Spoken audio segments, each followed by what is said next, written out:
Hello दोस्तों, आप सभी का हमारे चैनल में स्वागत है। आज हम इस वीडियो में अंधेरी कोठरी का रहस्य का पार्ट 2 देखेंगे। चलिए शुरू करते हैं।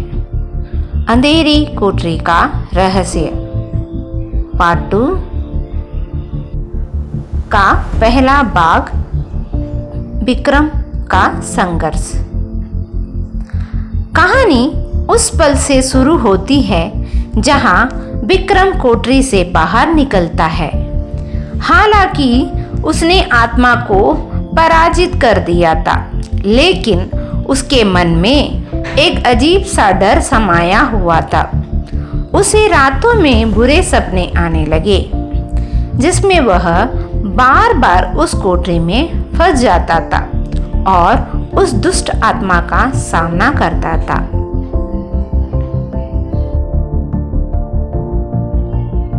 विक्रम का जीवन अब सामान्य नहीं रह गया था।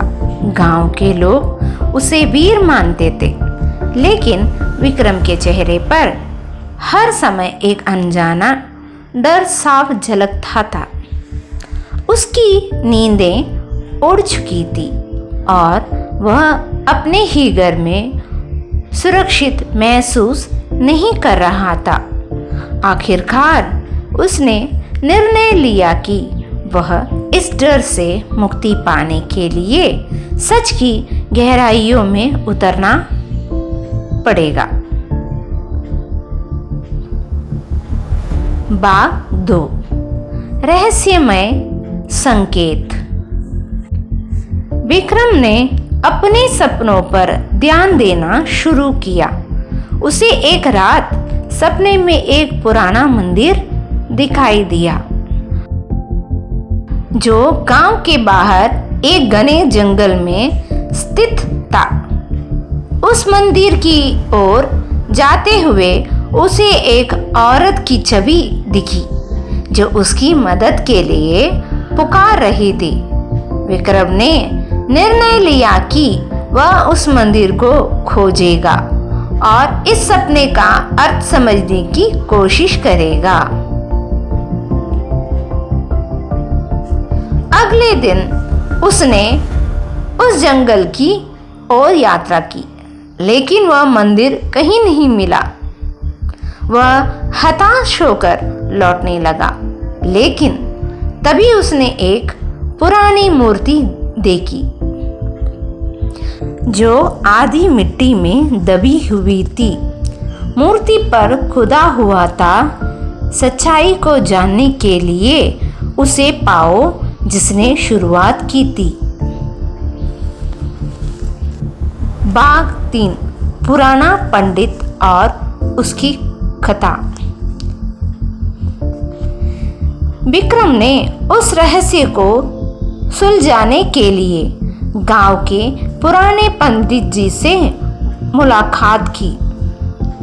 पंडित जी ने उसे बताया कि यह मूर्ति गांव के प्राचीन देवता की थी, जिसे कई साल पहले इस गांव की रानी ने शापित कर दिया था। पंडित जी ने विक्रम को बताया कि रानी ने उस समय गांव पर शासन किया था और उसकी एक भयंकर गलती के कारण उसे शापित किया गया था। रानी ने उस समय इस मूर्ति को अपवित्र किया था और उसके बाद में गांव में कहीं रहस्यमय घटनाएं घटने लगी। भाग 4, आत्मा की सच्चाई। विक्रम को अब समझ में आ गया कि जिस आत्मा से उसने कोठरी में सामना किया था, वह वही शापित रानी थी। लेकिन उसका यह भी शक था कि रानी की आत्मा को पूरी तरह से मुक्ति नहीं मिली थी। वह पंडित जी के पास वापस गया और उनसे इसका समाधान पूछा। पंडित जी ने उसे बताया कि रानी की आत्मा को तब तक शांति नहीं मिलेगी जब तक उसके द्वारा दिए गए पापों का प्रायश्चित नहीं होता, और यह प्रायश्चित केवल उसी पुरानी कोठरी में ही हो सकता था जहां उसने अपनी गलतियां की थी।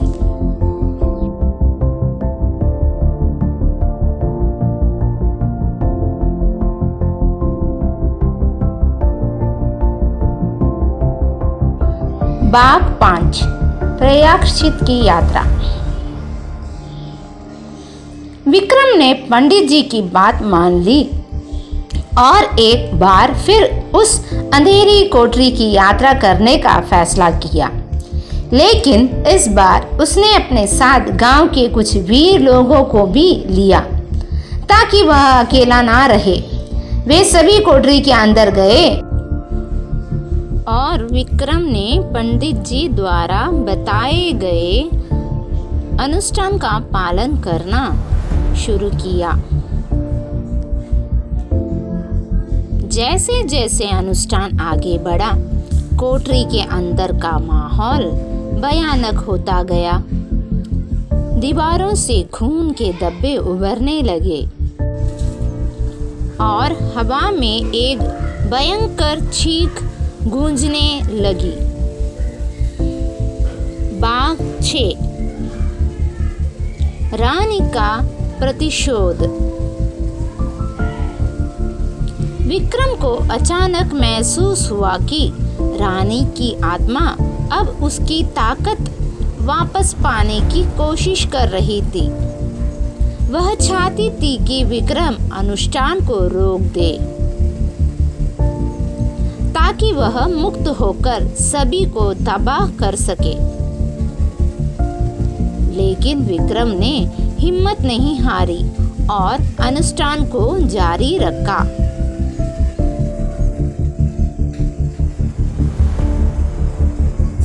रानी की आत्मा ने विक्रम पर हमला करने की कोशिश की,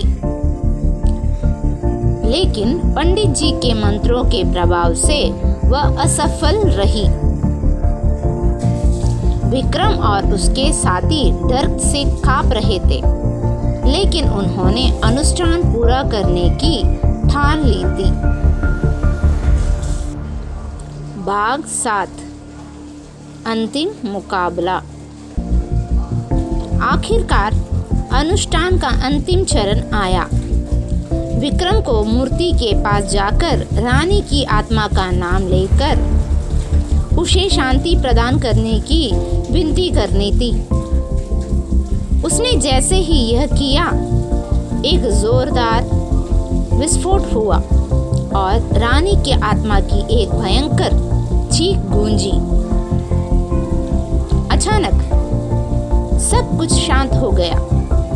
कोठरी का वातावरण बदल गया और एक हल्की सी रोशनी चारों ओर फैल गई। रानी की आत्मा ने विक्रम का धन्यवाद किया और कहा कि उसे अब मुक्ति मिल गई है।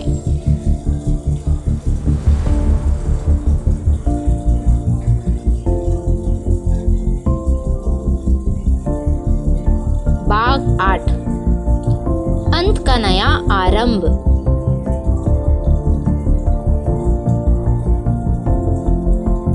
विक्रम और उसके साथी सुरक्षित बाहर आ गए। गांव में सबको इस घटना के बारे में बताया गया और सभी ने मिलकर उस पुराने मंदिर का पुनर्निर्माण करने का फैसला किया। विक्रम को भी अब सुकून मिल चुका था। उसने महसूस किया कि उसने अपने डर का सामना करके न केवल रानी की आत्मा को मुक्त किया, बल्कि खुद को भी उस डर से मुक्त कर लिया था।